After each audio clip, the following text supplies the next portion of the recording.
François-Marie Arouet, better known by the name of Voltaire, was born at Châtenay on the 20th of February, 1694. By assuming the name of Voltaire, young Arouet followed the custom at that time generally practiced by the rich citizens and younger sons, who, leaving the family name to the heir, assumed that of a fief, or perhaps of a country house.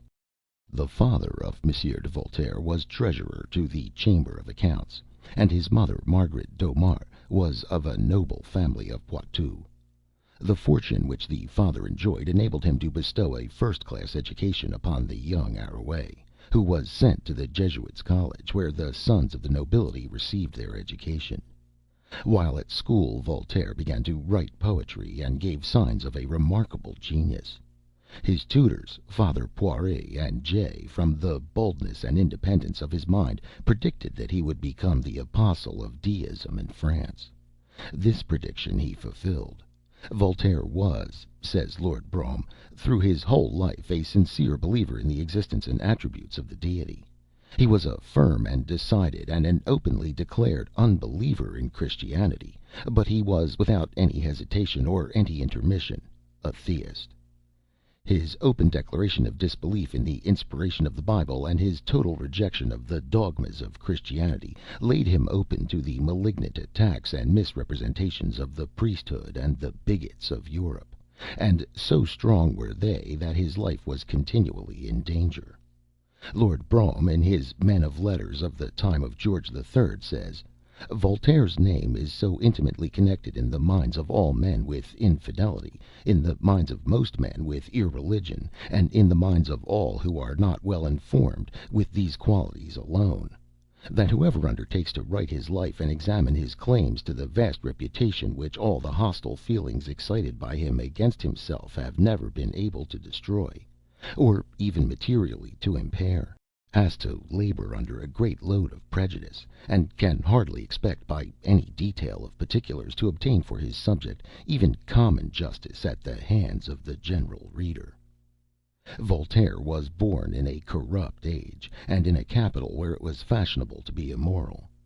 When he left college he was introduced by his own godfather to the Abbé de Chateauneuf, and the notorious Ninon de l'Enclos, who at her death left him by will 2,000 livres to purchase books. In estimating the character of Voltaire, a due consideration must be had for the period in which he lived, and of the nature of the society amidst which he was reared.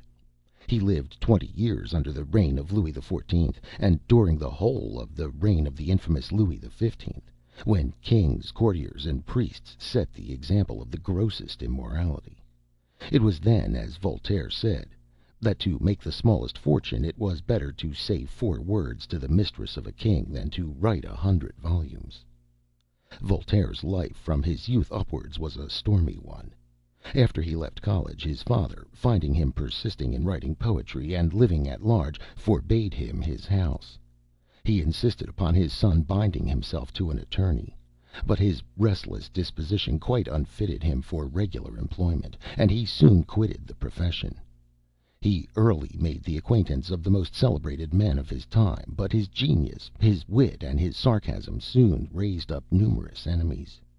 At the age of 22 he was accused of having written a satire upon Louis XIV, who was just dead, and was thrown into the Bastille.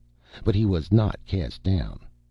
It was here that he sketched his poem of the League, corrected his tragedy of Oedipus, and wrote some merry verses on the misfortune of being a prisoner.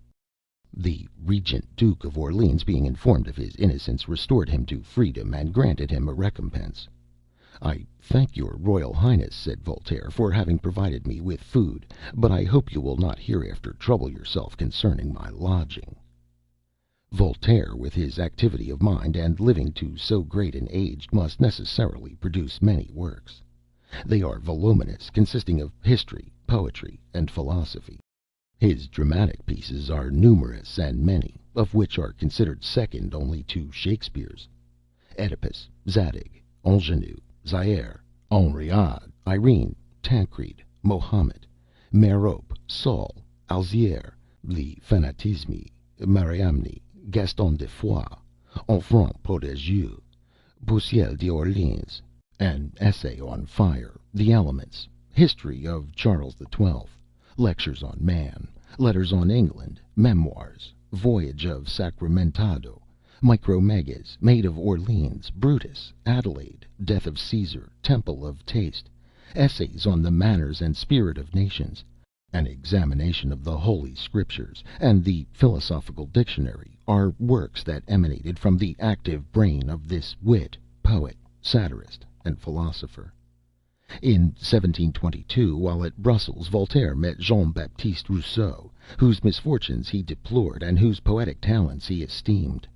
Voltaire read some of his poems to Rousseau, and he in return read to Voltaire his Ode addressed to posterity, which Voltaire, it is asserted, told him would never arrive at the place to which it was addressed. The two poets parted irreconcilable foes.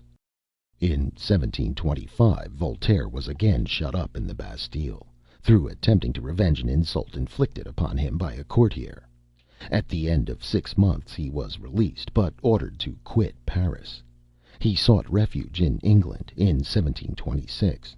He was the guest in that country of a Mr. Falconer of Wandsworth, whose hospitality he remembered with affection so long as life lasted. Voltaire was known to most of the wits and freethinkers of that day in England. At this early age he was at war with Christianity. His visit to England, says Lamartine, gave assurance and gravity to his incredulity, for in France he had only known libertines, in England he knew philosophers. He went to visit Congreve, who had the affection to tell him that he, Congreve, valued himself not on his authorship, but as a man of the world; to which Voltaire administered a just rebuke by saying, "I should have never come so far to see a gentleman." Voltaire soon acquired an ample fortune, much of which was expended in aiding men of letters, and in encouraging such youth as he thought discovered the seeds of genius. The use he made of riches might prevail on envy itself to pardon him of their acquirement. His pen and his purse were ever at the service of the oppressed. Calais, an infirm old man living at Toulouse, was accused of having hung his son to prevent his becoming a Catholic. The Catholic population became inflamed, and the young man was declared to be a martyr. The father was condemned to the torture and the wheel, and died protesting his innocence. The family of Calais was ruined and disgraced. Voltaire, assuring himself of the innocence of the old man, determined to obtain justice for the family. To this end he labored incessantly for 3 years. In all this time, he said, a smile did not escape him from which he did not reproach himself as for a crime. His efforts were successful. Nor was this the only cause in which he was engaged on the side of the weak and the wronged against the powerful and the persecuting. His whole life, though maligned as an infidel and a scoffer, was one long act of benevolence. On learning a young niece of Corneille languished in a condition unworthy of his name, Voltaire in the most delicate manner invited her to his house, and she there received an education suitable to the rank that her birth had marked for her in society. It is the duty of a soldier, he said, to succor the niece of his general. Voltaire lived for a time at the court of Frederick the Great of Prussia, and for many years carried on a correspondence with that monarch. He quarrelled with the king, and left the court in a passion. An emissary was dispatched to him to request an apology, who said he was to carry back to the king his answer verbatim. Voltaire told him that the king might go to the devil. On being asked if that was the message he meant to be delivered, "Yes," he answered, "and add to it that I told you that you might go there with him." In his memoirs he has drawn a most amusing picture of his Prussian majesty. He also says priests never entered the palace, and, in a word, Frederick lived without religion, without a council, and without a court. Wearied with his rambling and unsettled mode of living, Voltaire bought an estate at Ferney, in the Pas de Gex, where he spent the last 20 years of his life. He rebuilt the house, laid out gardens, kept a good table, and had crowds of visitors from all parts of Europe. Removed from whatever could excite momentary or personal passion, he yielded to his zeal for the destruction of prejudice, which was the most powerful and active of all the sensations he felt. This peaceful life, seldom disturbed except by the threats of persecution rather than persecution itself, was adorned by those acts of enlightened and bold benevolence which, while they relieve the suffering of certain individuals, are of any service to the whole human race. He was known to Europe as the Sage of Ferney. After an absence of more than 27 years, he revisited Paris in the beginning of 1778. He had just finished his play of Irene and was anxious to see it performed. His visit was an ovation. He had outlived all his enemies.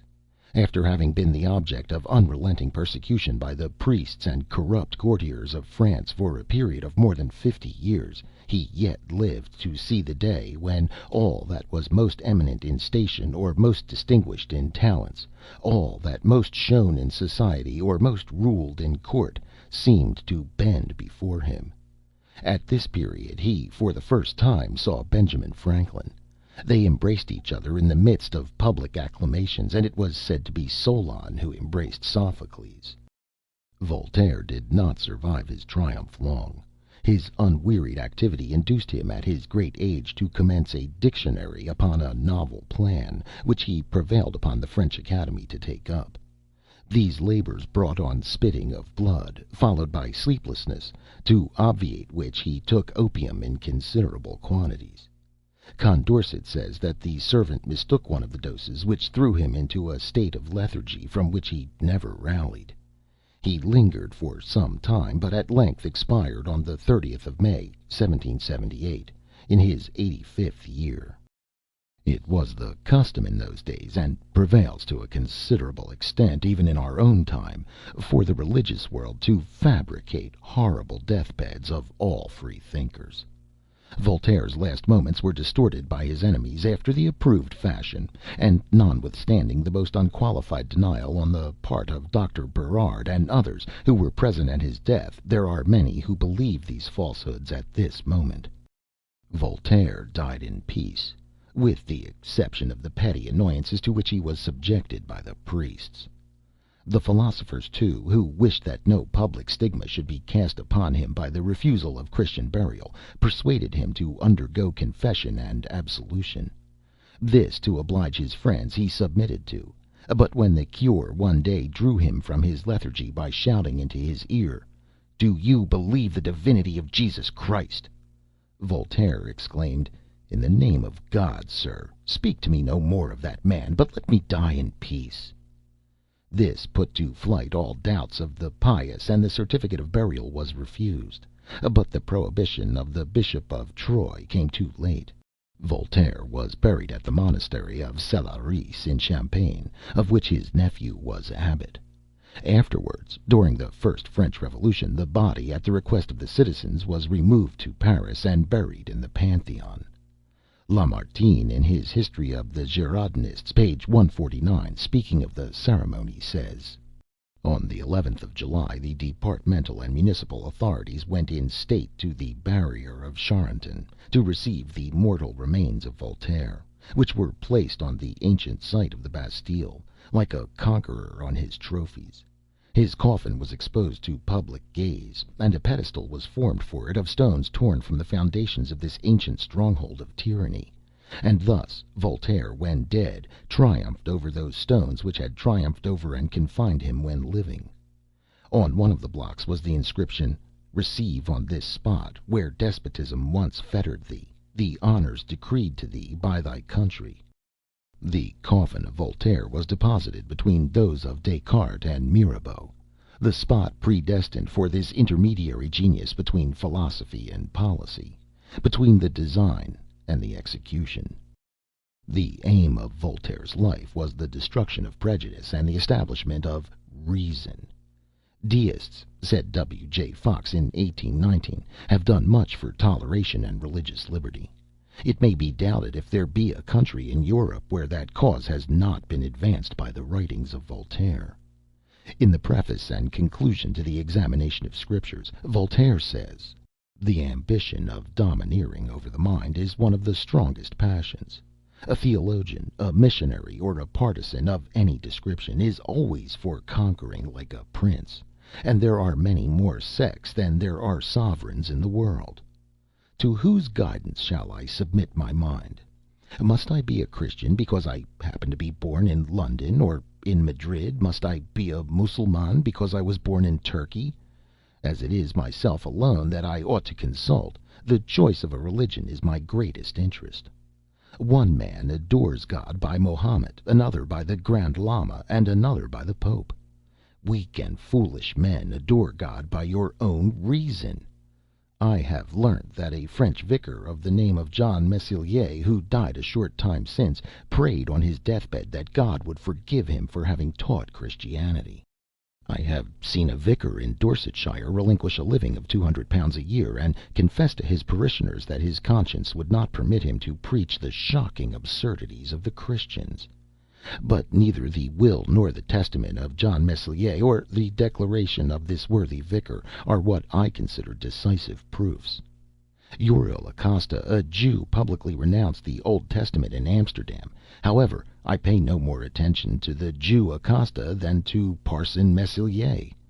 I will read the arguments on both sides of the trial with careful attention, not suffering the lawyers to tamper with me, but will weigh before God the reasons of both parties and decide according to my conscience. I commence my being my own instructor. I conclude that every sensible man, every honest man, ought to hold Christianity in abhorrence.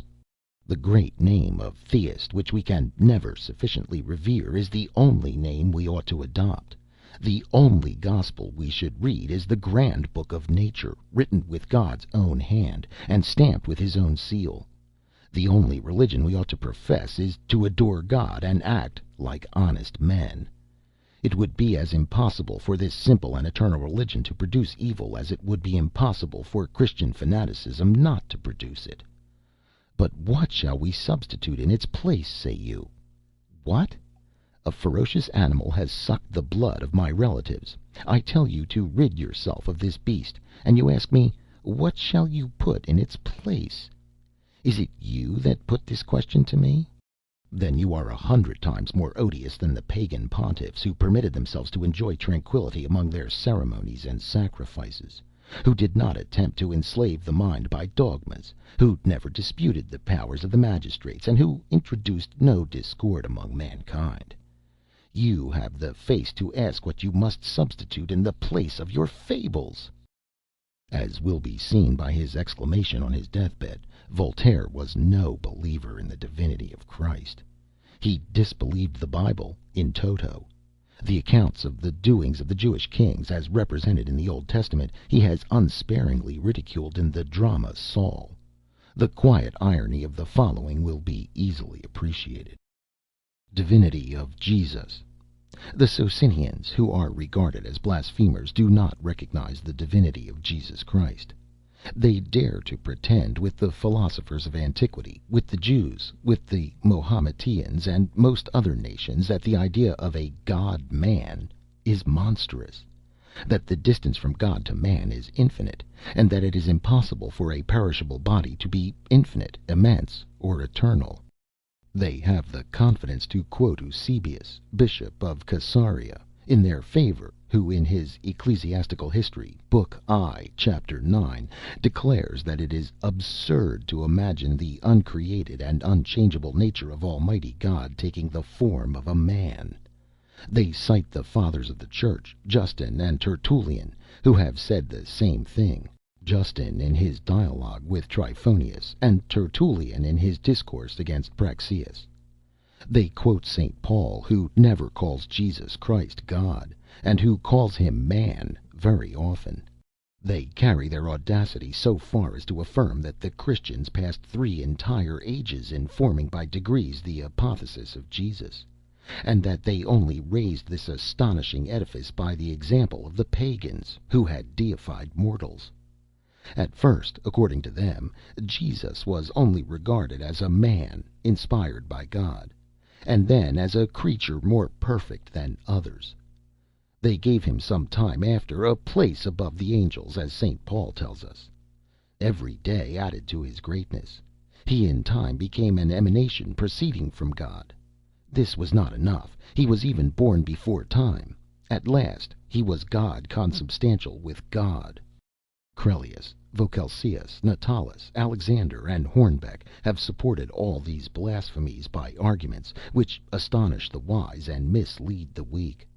Above all, Faustus Socinius spread the seeds of this doctrine in Europe, and at the end of the 16th century a new species of Christianity was established.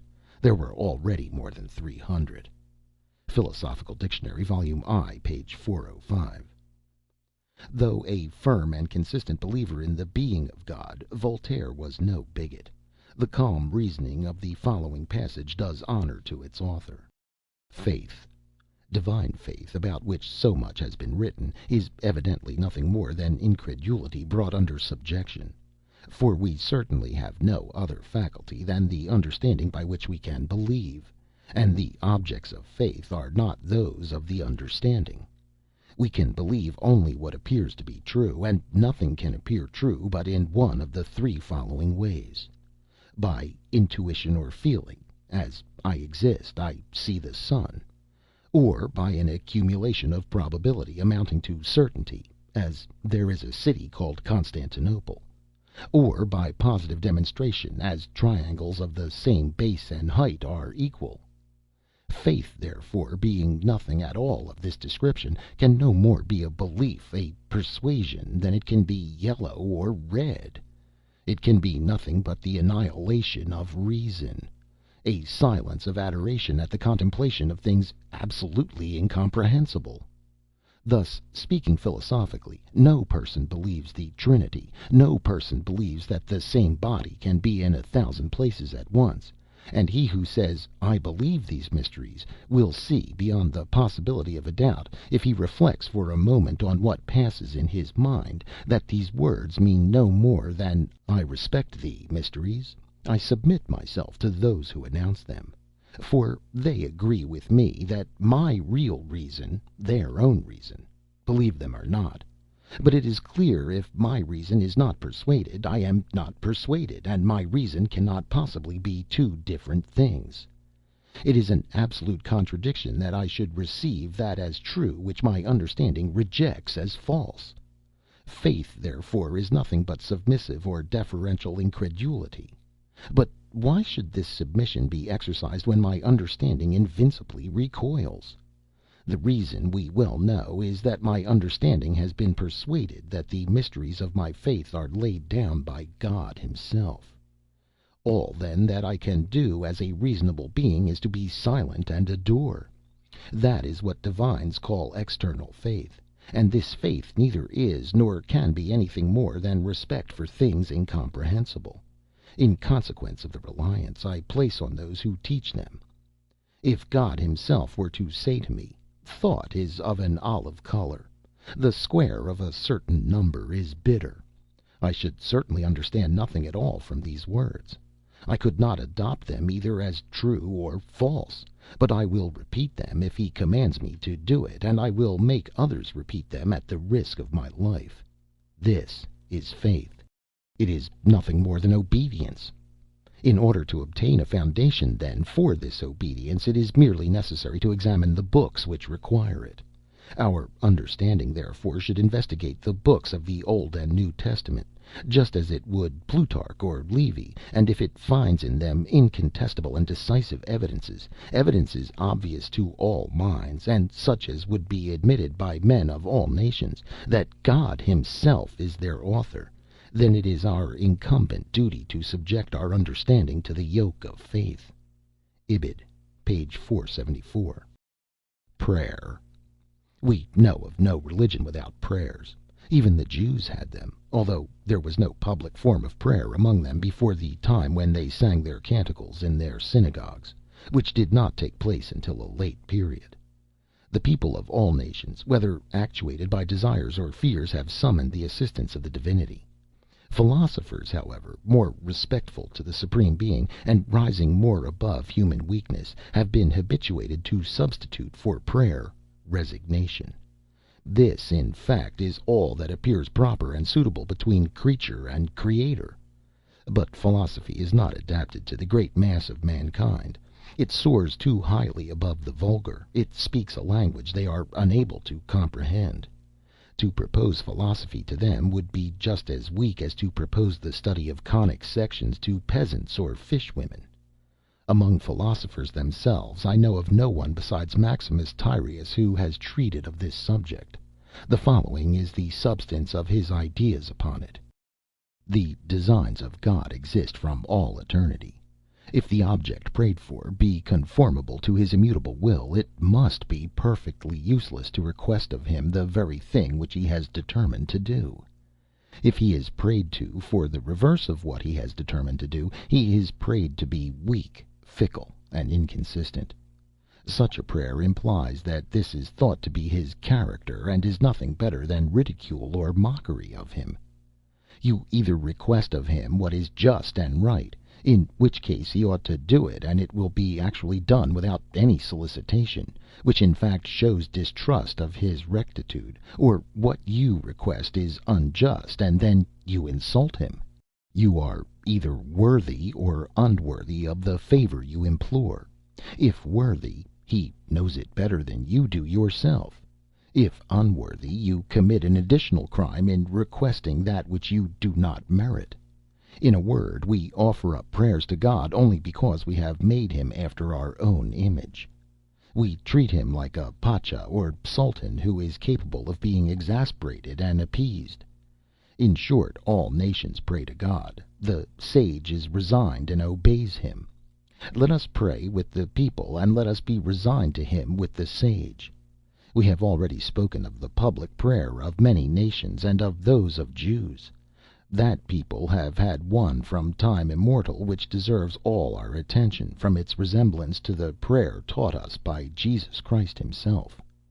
This Jewish prayer is called the Kaddish, and begins with these words: O God, let thy name be magnified and sanctified.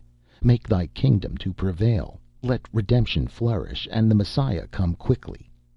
As this radish is recited in Chaldee, it has induced the belief that this is as ancient as the captivity, and that it was at that period that the Jews began to hope for a Messiah, a liberator or redeemer, who they have since prayed for in the Ihy seasons of their calamities. Ibid, Volume II, page 350. Voltaire's contempt for the Bible led him to use the language of Holy Writ in the coarsest of jokes, though perhaps with such material the jokes could not well be otherwise than coarse. The following letter he addressed to M. Baillion, intendant of Lyons, on account of a poor Jew taken up for uttering contraband goods. This kind of writing obtained for Voltaire the title of scoffer. Blessings on the Old Testament, which gives me this opportunity of telling you that amongst all those who adore the New, there is not one more devoted to your service than myself. A certain descendant of Jacob, a peddler, as all these gentlemen are, whilst he is waiting for the Messiah, waits also for your protection, which at present he has the most need of. Some honest men of the first trade of St. Matthew, who gather together the Jews and Christians at the gates of your city, have seized something in the breeches pocket of an Israelitish page, belonging to the poor circumcised, who has the honor to tender you this billet, with all proper submission and humility. I beg leave to join my amen to his at a venture. I but just saw you at Paris as Moses saw the Deity, and should be very happy in seeing you face to face, if the word face can any ways be applied to me. Preserve some remembrance of your old eternal humble servant, who loves you with that chaste and tender affection which the religious Solomon had for his 300 Shuhamites. Voltaire's prodigious wit and sarcasm were so exuberant that he expended them upon all people and all subjects, even himself when occasion admitted of it. In one of his letters addressed to the Elector Palatine, September 9th, 1761, he gives this excuse for not attending at the court: I should really make an excellent figure amidst the rejoicings of your Electoral Highness. It was only, I think, in the Egypt of antiquity that skeletons were admitted to a place in their festivals.